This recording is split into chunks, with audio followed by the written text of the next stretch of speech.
Welcome to Rudra cooking. இன்றைக்கி நம்ம ருத்ரா குக்கிங்கில் முட்டையே இல்லாமல் ஒரு முட்டை டிஷ்ஷு செய்ய போகிறோம். நான் வீட்டிலையே முட்டையை செய்ய போகிறேன். அது எப்படி செய்யறதுன்னு நம்ம வீடியோக்குள்ளே போய் பார்க்கறதுக்கு முன்னாடி நம்ம சேனலை மறக்காமல் சப்ஸ்கிரைப் பண்ணிக்கோங்க.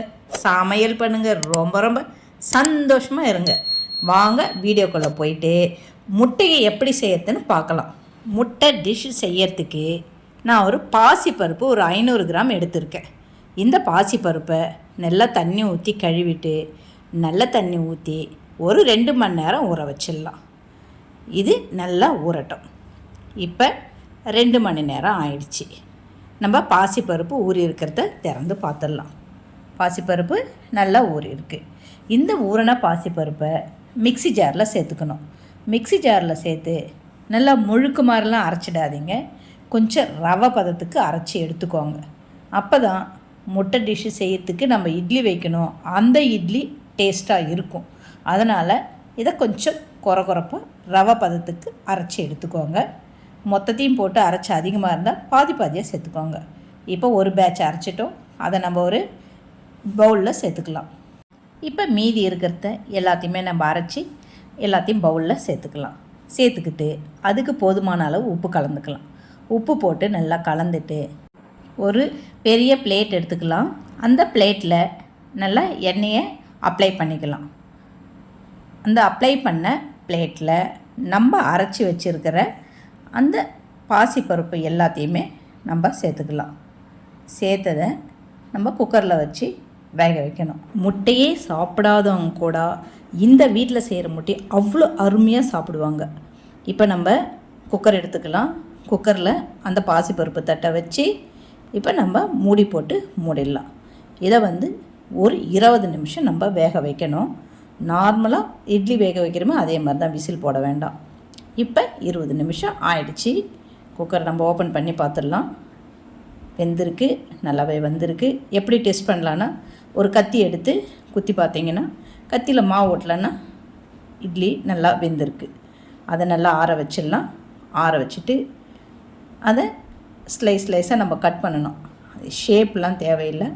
இதை நம்ம நைஸாக பொடியாக ஆக்கணும். அதனால் எப்படி வேணாலும் கட் பண்ணி எடுத்துக்கலாம். கட் பண்ணி எடுத்ததை ஒரு தட்டில் சேர்த்துக்கலாம். இந்த டிஷ்ஷு எங்கள் மாமி எனக்கு சொல்லி கொடுத்து அதை நான் ஃபாலோ பண்ணி செய்கிறேன். எங்கள் மாமியோட ஃபேவரட் டிஷ் இது. இப்போ நம்ம இதை கட் பண்ணதெல்லாம் மிக்ஸி ஜாரில் சேர்க்கணும். அந்த மாதிரி மிக்ஸி ஜாரில் சேர்த்து மெதுவாக அரைக்கணும்.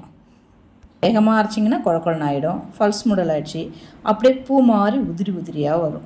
அந்த மாதிரி உதிரியாக வந்தால் தான் முட்டை கரு செய்யறதுக்கு நம்மளுக்கு பதமாக வரும். இப்போ அந்த மாதிரி இருக்கிற எல்லா இட்லியுமே நம்ம ஃபல்ஸ் முடல் அரைச்சி எடுத்து வச்சுக்கலாம்.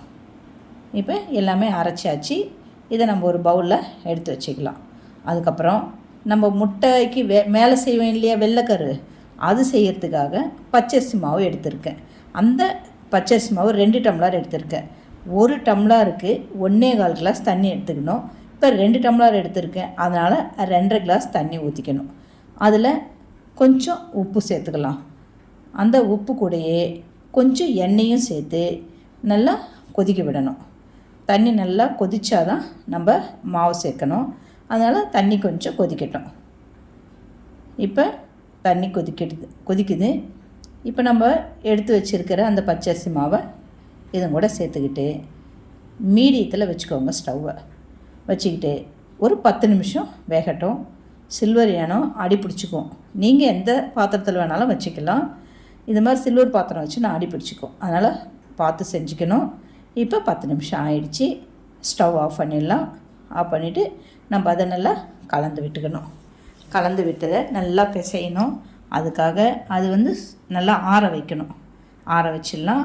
இப்போ அதுக்குள்ளே அந்த மஞ்சக்கருக்கு நம்ம ஆனியன் வெங்காயத்தை இந்த மாதிரி சாப்பரில் போட்டு, வெங்காயம் பச்சை மிளகாய் 2யுமே சாப்பரில் போடணும். ஏன்னா சாப்பரில் போட்டால் தான் நல்லா பொடியாக வரும். அதனால தான் சாப்பரில் போட்டு 2த்தையும் எடுத்து வச்சுக்கலாம். 2 எலுமிச்சம்பழம் தேவைப்படும்.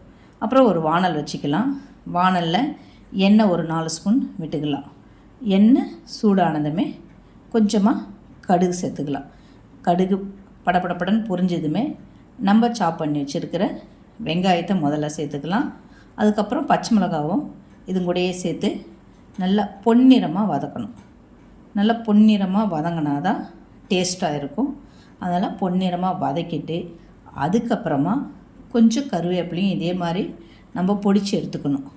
அந்த கருவேப்பிலையும் இதும் கூடயே நம்ம சேர்த்துக்கணும். அதையும் கொஞ்சம் நல்லா வதக்கிக்கலாம். இதெல்லாம் நல்லா வதங்கின பிறகு நம்ம அந்த இட்லியை தூளாக்கி வச்சுருக்கோம் இல்லையா, அதை எடுத்து நம்ம இது கூட சேர்த்துக்கலாம்.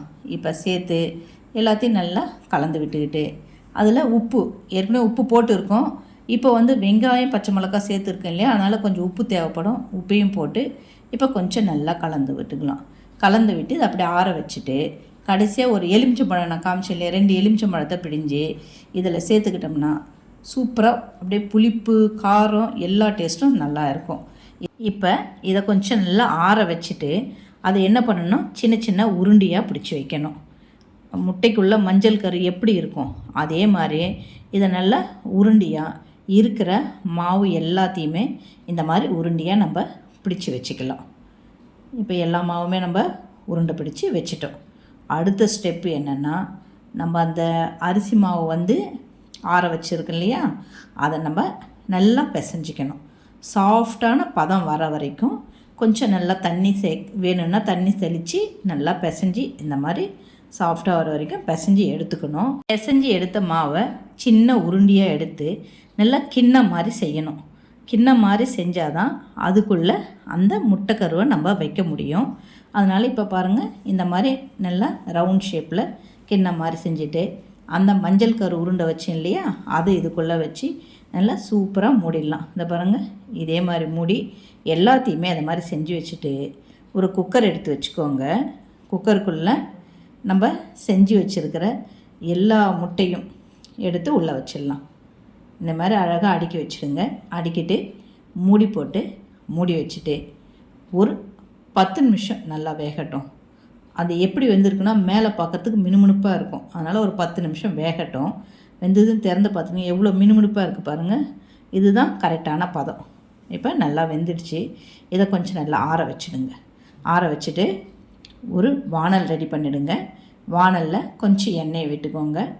எண்ணெய் விட்டுட்டு கொஞ்சமாக கடுகு போட்டு அது பொரிஞ்சதுமே கொஞ்சம் கருவேப்பிலையும் போட்டுக்கோங்க. அது பொரிஞ்சதுமே நம்ம இப்போ வேக வச்சு ஆற வச்சுருக்கு இல்லையா, அது ஒன்று ஒன்றா எடுத்து இதில் சேர்த்துக்கணும். மெதுவாக சேர்த்துக்கோங்க. இது கொஞ்சம் உடையும்.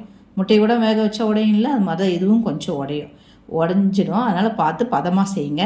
இது கூட வெங்காய சட்னி இருந்தாலும் போட்டுக்கலாம், பொடியும் போட்டுக்கலாம். நான் 2 விதமாகவும் செஞ்சுருக்கேன். இப்போ நான் வெங்காய சட்னி செஞ்சது தான் உங்களுக்கு காமிக்கிறேன். வெங்காய சட்னி மேலே தடவி லேசாக சூடாக்கினா போதும். பார்த்து பத்திரமாக செய்யணும். இப்போ அருமையான கலர்ஃபுல்லான முட்டை நம்மளுக்கு ரெடி ஆகிடுச்சு. இதே மாதிரி தான் இந்த முட்டை மேலே பொடி தூணுனா பொடி முட்டை சூப்பராக இருக்குது பாருங்கள். இப்போ அதை எடுத்து கட் பண்ணி பாருங்கள். இப்போ முட்டையை கட் பண்ணிங்கன்னா எப்படி உள்ள மஞ்சள் கரு மேலே வெள்ளைக்கரு இருக்குமோ அதே மாதிரி தான். இப்படி தான் நம்ம வீட்லேயே முட்டை செய்யலாம். இந்த முட்டையை எல்லாருமே சாப்பிட்லாம். சைவ பிரியர்கள் சாப்பிட்லாம், அசைவ பிரியர்களும் சாப்பிட்லாம். அருமையான முட்டை டிஷ்ஷு ரெடி ஆகிடுச்சு. இது செய்யறதுக்கு கொஞ்சம் கஷ்டம்தான், இருந்தாலும் செஞ்சு சாப்பிட்டு பாருங்கள், அவ்வளோ டேஸ்ட்டாக இருக்கும். நீங்கள் செஞ்சு பார்த்துட்டு கமெண்ட்டில் எப்படி செஞ்சீங்க, நல்லா வந்ததான்னு கொஞ்சம் சொல்லணும். அருமையான முட்டை டிஷ்ஷு ரெடி ஆகிடுச்சு. நீங்களும் இதை வீட்டில் ட்ரை பண்ணி பாருங்கள். மறக்காமல் நம்ம சேனலை சப்ஸ்கிரைப் பண்ணிக்கோங்க. சமையல் பண்ணுங்கள். ரொம்ப ரொம்ப சந்தோஷமாக இருங்க. இந்த வீடியோ உங்களுக்கு பிடிச்சிருந்தா உங்கள் ஃபேமிலி அண்டு ஃப்ரெண்ட்ஸுக்கு ஷேர் பண்ணுங்கள். நன்றி, வணக்கம்.